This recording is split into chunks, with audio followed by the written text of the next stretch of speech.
What's up? Good morning, Jish.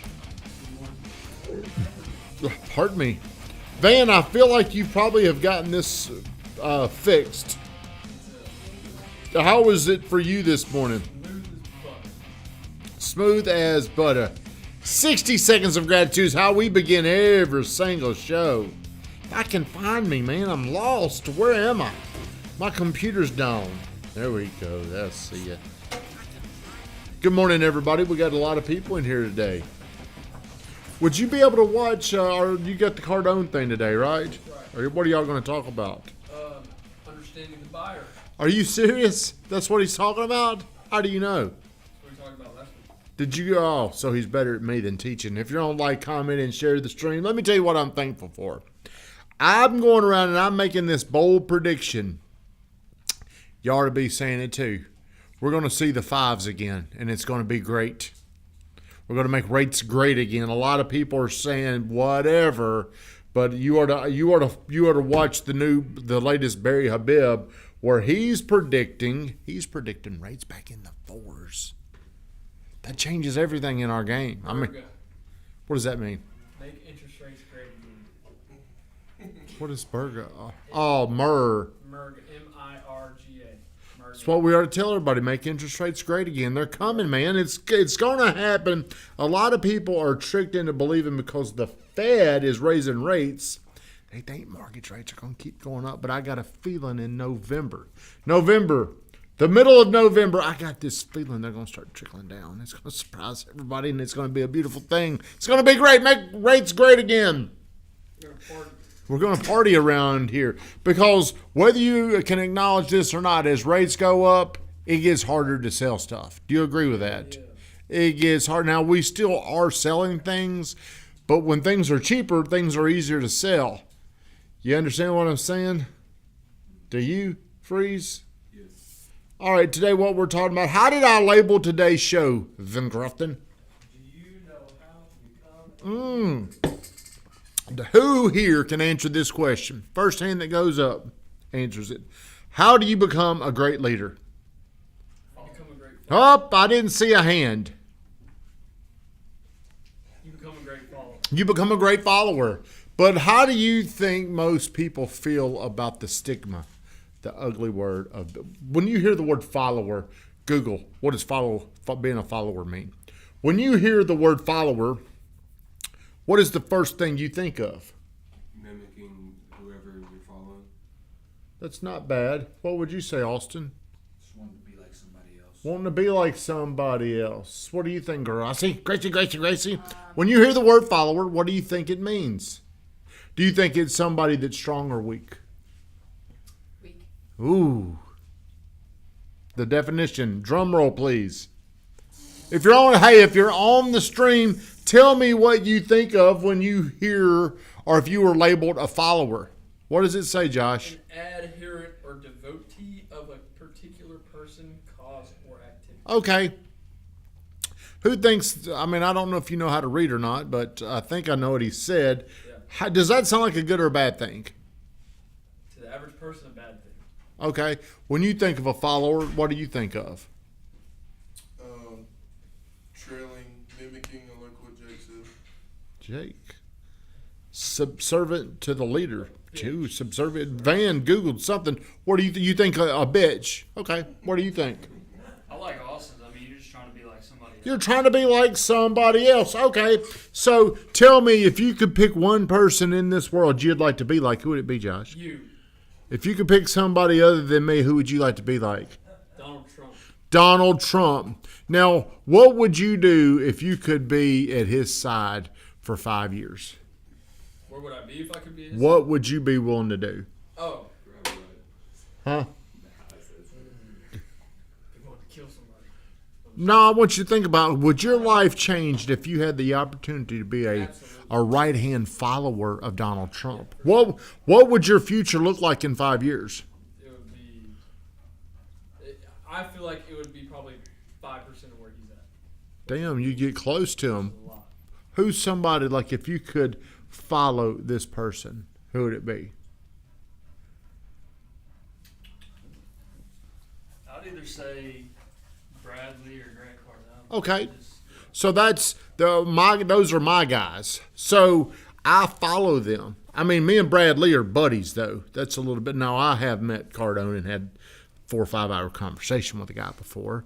But most people don't want to do the hard work of following. Why would one not want to be a follower? Too much pride. Too much pride. You a prideful dude. Are you? A little bit.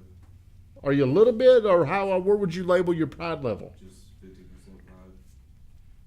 Sounds made up. Everybody wants to be the guy. Everybody wants to be the guy. Well, let's talk about who the guys are. You said Brad Lee. You said Cardone. You said Donald Trump. Those people are the guys. But more than likely, they followed somebody. Cardone talks about this. If you ever want to become great at something, you go all in on one person. You go all in on one thing. If you get a little bit from this person and a little bit from that person and a little bit from this person, you're never going to get the depth of knowledge. You're never going to build the instinct and the awareness to become a great leader. Now, if you're not a follower, does that make you a leader? It don't. You can be an old lone wolf. Because if you don't know how to follow, you'll never learn how to lead. You'll just never build that. Most people, I think, well, I'm going to be a leader. That means I won't ever follow anybody. But my question is, if you're never a great follower, who are you going to learn from? Huh? You're not going to learn if you're not a good follower. That's exactly right. But our pride gets in the way. We don't want to look like a little bitch, as Josh said. But what information are we going to get? What skills are we going to acquire? How are we going to get ahead? Anybody got any answers? See, I learned this from Weatherman. You know, I used to not have this is a spiritual connection to yourself. If you want to lead, you got to learn how to serve. And as you become a great servant over time, you will become a great leader. Most people don't want to do the hard work, though, and do that serving part. They want to skip those steps. But they're never going to be a good leader unless they have followed a great leader. Weatherman taught me low man on the totem pole. That's kind of our honor system around here. Now, why do we have this guy picking up shit? Why do we have him? The other day I had to stare at him as he was washing the windows right in front of me, weren't you? Why do we do that? Just gotta learn how to serve before you can. That's exactly right. That is a muscle, that is a skill that most people today, they want entitlement and they want to skip that step. But understand that is a foundation that they're building. Good morning, Daniel Hodges. Let's go, man. Would love for you to come to the couples retreat with me, November the 3rd, Daniel Hodges. Love for you to be down there. So take pride in following somebody. And we're in an age today where you can follow. Good morning, Hayden. We can follow somebody anywhere. Do you know how? Social media. Social media, YouTube. I would say I have probably put in close to 15,000 hours of Cardone stuff. I watch his stuff and I'm like, I know what he's going to say next. Y'all probably getting like that. Oh, I know what he's about to say right here because I've heard this so many times. Don't get lazy. But I mean, he's still a student. Like, he still studies people. I would advise everybody, if you want to get to another level, find one person. Find one person and go so deep in what they know. It could be, I mean, it doesn't matter who it is. I wouldn't want to go out and follow some piece of shit person. I'd want to follow a good person and just go so, I call it, deep in what they know, how they do things. Whatever it is. You could follow somebody that's going to help your social media. You could follow somebody that's going to help you become better at branding. You could follow somebody that's going to help build your sales process. But I would be very cautious about intertwining those, because would you rather go 15,000 hours into one great person, or would you rather go about 1,000 hours into 15 different people? Which one? 15 in one person. Why is that? Because if I spread it out like that, I'm not going to learn as much. Well, so Bruce Lee said he never feared the guy that made 10,000 kicks. What was it? He made one kick 10,000 times rather than 10,000 kicks one time. Say that again. He fears the man that has practiced one kick 10,000 times rather than the person that has done 10,000 kicks. That's why every single day. No, you're right. I mean, he fears the person that's done one kick 10,000 times, as opposed to we always want to do more stuff, but we'll do it one time. We come in here every single day and we really talk about the same stuff over and over and over again. Josh, will you not let my dog choke on that, please? So the next time you're in a situation where you're really struggling, because it can be really, really hard.